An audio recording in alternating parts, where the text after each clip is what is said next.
Welcome to your new course, EDUC2001, with our title that we've revised of Pedagogical Documentation for 0 to 8-year-olds.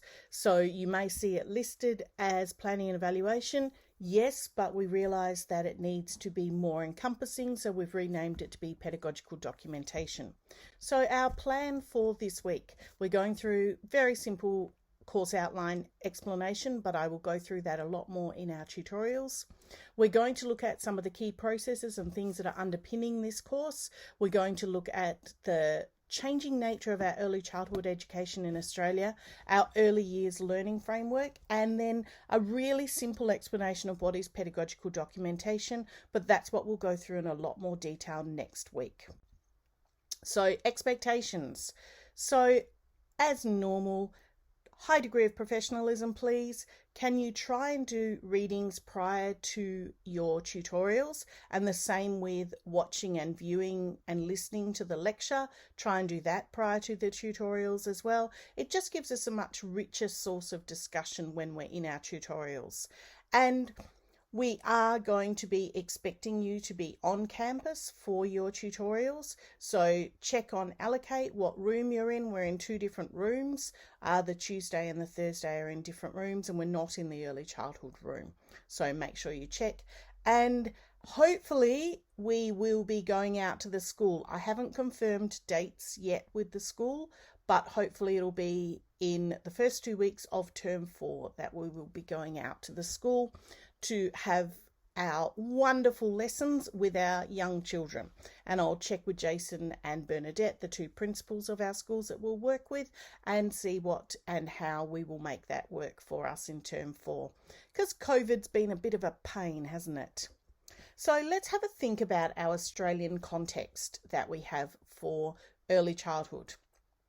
So as we have history about early childhood. Early childhood used to be very much based in community. It was very based in little kindies or little childcare centres, whereas now what we have is this government initiative that essentially it's making them very intertwined. They used to be very separate, and there would be care and then there would be school, and the government was involved in school, and care was kind of just left to itself. Whereas now we have massive government initiatives to make sure that we have childcare places available. Quite a number of years ago, it was mandated that everyone that was working in a childcare centre had to have a qualification of some sort. I know it sounds silly now, but we used to have a whole lot of unqualified people working in our childcare, and that just wasn't good enough given how much we now know about how important early childhood education is. So schools are now way more involved in early childhood as well. We have some schools that run full childcare centres on site, and there is a massive push in some states and some organisational areas of different states as well to have a birth onwards for schooling. And so I know working at Catholic Ed, this was talked about over 10 years ago, to have some schools where essentially you're associated with the school from the time that your child is born. You can pop them into childcare and then they just naturally transition. It's not saying that they have exactly the same carers or anything like that, but that schools and organisations are helping parents and caregivers to understand how to provide the best education for their children. So we have a number of trends that are definitely changing. So if we have a look at what is going on in our schools, we can see that one of the major ones is we have this massive national agenda for early childhood. And so that means that when you put money into something, it means that things start to happen. So we've got a national quality agenda. So you would know that lots of you I know do work at childcare centres. You know that they are registered. You know that they are inspected and checked. You know that we make sure that they're not just a babysitting service, that they actually have a quality to them.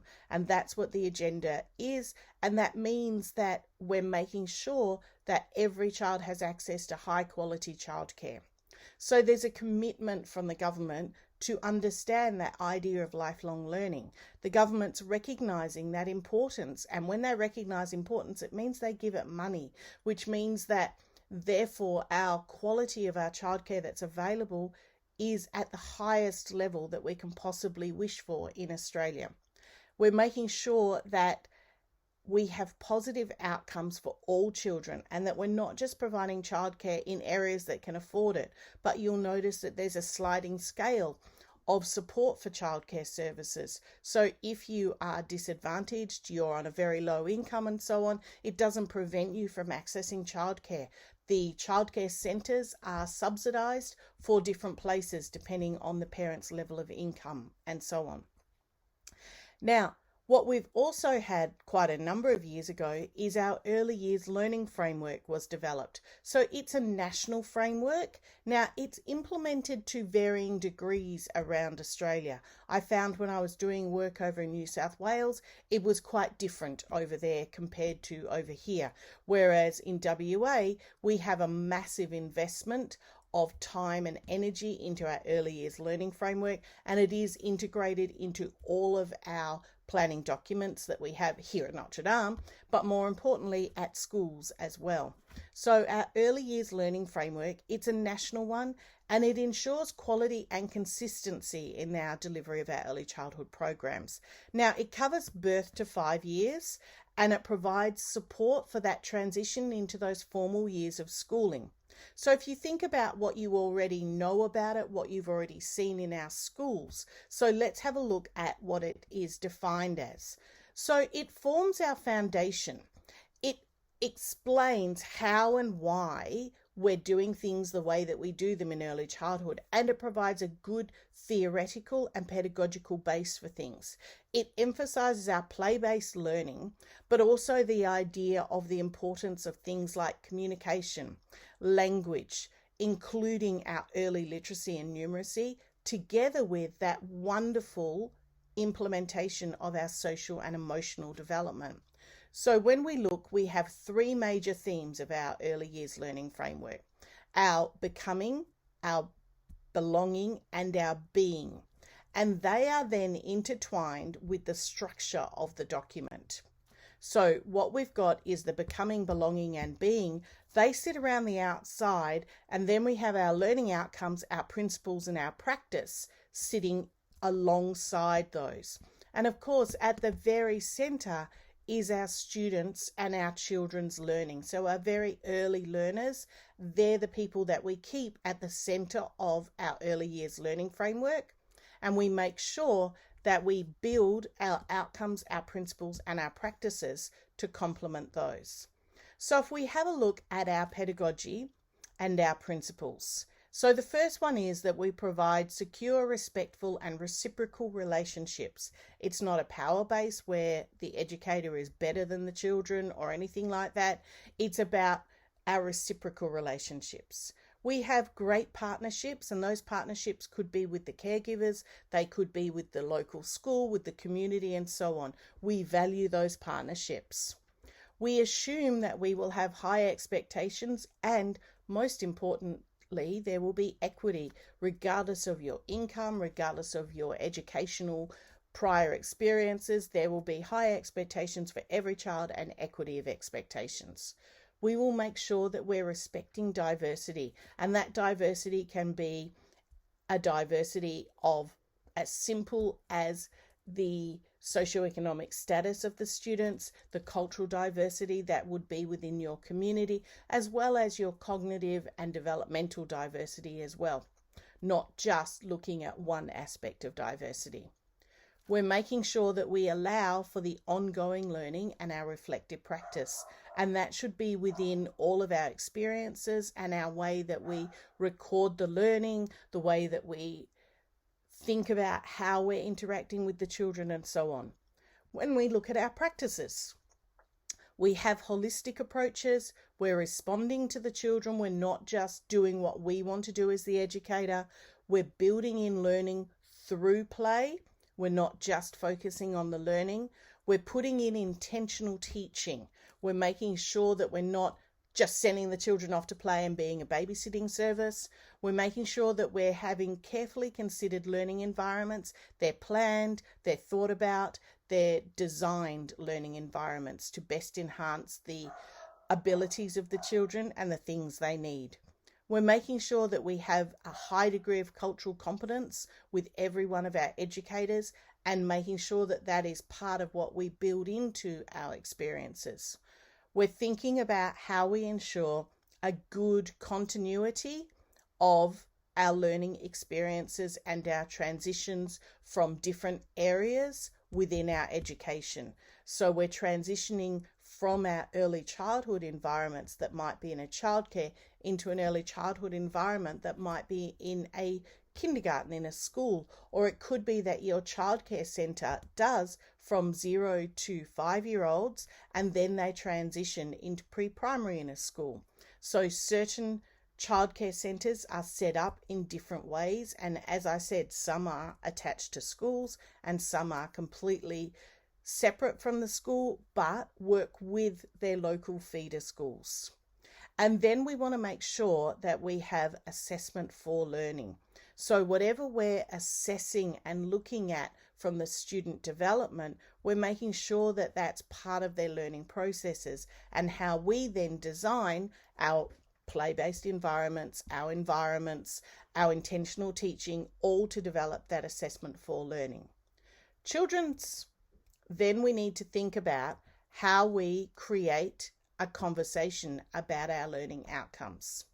So when we're thinking about our outcomes, our early years framework says that children's learning, it's ongoing, and every child will progress towards those outcomes in different and equally meaningful ways. But it's not that they'll progress in the same way, it's that they're progressing potentially in quite different ways. We don't always look at it as a linear process.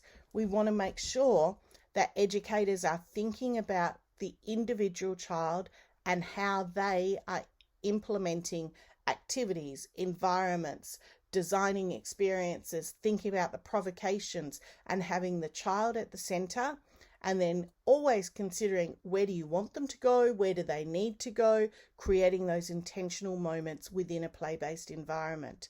Again, not just play and not just explicit teaching, but making sure you have intentional teaching with clear outcomes so that the children are able to show you what they know in a wide variety of ways, and you're designing great experiences that allow them to do that in a wide variety of ways. So when we think about our outcomes, these are our outcomes from our early years framework, that we want children to have a strong sense of identity. We want them to understand their place in the world. We want them to know what is going on. We want them to be connected with their local environment, but also to understand the worldwide impact of their actions. We want to build in things that help the children to connect with their world in different ways, and also to contribute to their world. So we don't want them to be just playing with plastic coloured toys sitting in the corner. We want them to be understanding how to recycle things. We want them to connect with their world in the best way that they can. We want them to have a strong sense of well-being. So we want them to participate potentially in some wellness activities. There's some beautiful centres that set up gorgeous little meditation areas, and they have these beautiful ways that the children are learning how to manage and intentionally channel their different emotions. So we're understanding so much more about the early years and what the ways that children develop their sense of self. So we want them to have a strong sense of well-being. We want them to feel supported. We want them to understand their role in the world and their educator's role in the world. And of course, we want them to be confident and involved. They can only be confident and involved learners if we give them the right provocations and the right experiences for it. They're never going to be confident if we're constantly telling them how to do it, what to do, when to do it. We need to give them those chances to demonstrate initiative, those chances to demonstrate and to allow themselves to have agency about things. And our other outcome is that we want them to be effective communicators. We want them to understand the world around them and to be able to share with it. So it's not saying that we want to just develop their speech. We want them to be effective communicators and to be able to code shift between communicating with their peers, communicating with their parents, communicating with different community members.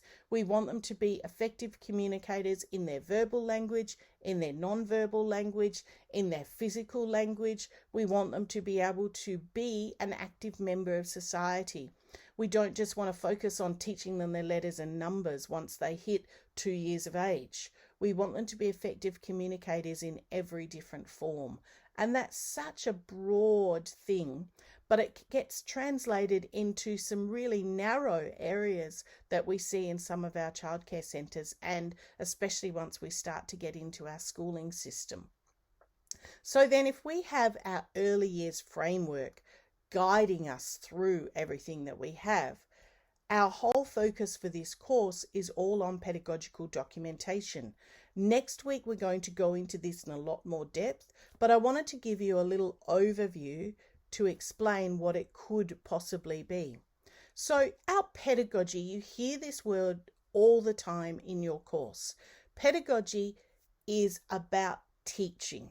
It's what are we doing to enable the teaching to occur? What strategies are we planning?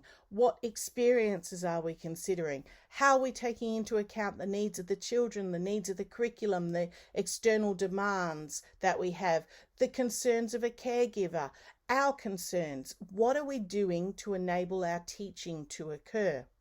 Our pedagogical documentation, that's how we show and demonstrate the teaching practices. So it's our way that we're implementing those practices in some way. So if we look at pedagogy is the study of teaching, so what's being done to enable that, pedagogical documentation is the way and the sense that we're embedding that learning process of the educators and the children. It's not just documenting the learning, but it becomes part of the learning, and you want children to also be involved in the pedagogical documentation. So it's about our reflection, our analysis of that reflection. It's asking us as educators to involve ourselves in the study of our pedagogy, and it gives us a really good opportunity to reflect on what learning has occurred and why, how we've been part of it, and so on. It wants us to research our practices that will then inform our next things that we're doing, whether it be our experiences, whether it be the environment, and so on. So when we look at the difference between pedagogy and pedagogical documentation, we then need to go into this idea of what is documentation versus what is display. And again, next week, we're going to go into the nitty-gritties of it. I wanted to give you just this overview this week. So our documentation is about where we're focusing it on the evidence. Whereas if we're looking at display, the focus is more on what did the children do and displaying each child's work. It tends to be very product oriented, and it's designed to showcase what the students did. Whereas our pedagogical documentation, the focus then is on the children's thinking, their learning, and their development, not just the product that's on the wall or not just the thing that gets added up onto Seesaw. We want it to be like a research report that says, this is what the child did, this is why, and this is what we did to intervene, and so on. It needs to be more encompassing. So we'll go into that in more depth, and we'll look at some practical applications of that next week in our lecture. So if we finish up with this quote. So from a child's perspective, every important caregiver is a potential source of love and learning, comfort and stimulation. From a neuroscientist's perspective, every important caregiver has the potential to shape a young child's future. So if we look at that from our point of view as someone who is helping to design those experiences that we are working with children, but more importantly, is the active person who's directly engaging with the child, it means that we have to look at it from both of those categories. We are the caregiver, so yes, we are the source of love and learning, but we're also shaping their future. So it's a big responsibility that we have as our primary educators in the early years. So we're thinking in our tutorial, we're doing some getting to know you activities. We're looking at our course outline and our assessments. We're going to look at some new trends in early childhood. Well, not new, but just the current ones. We're looking at why we should look at our early years. We're looking at our early years learning framework, and we're looking at the purpose of each of our different organisations that we have that kind of guide and govern our work.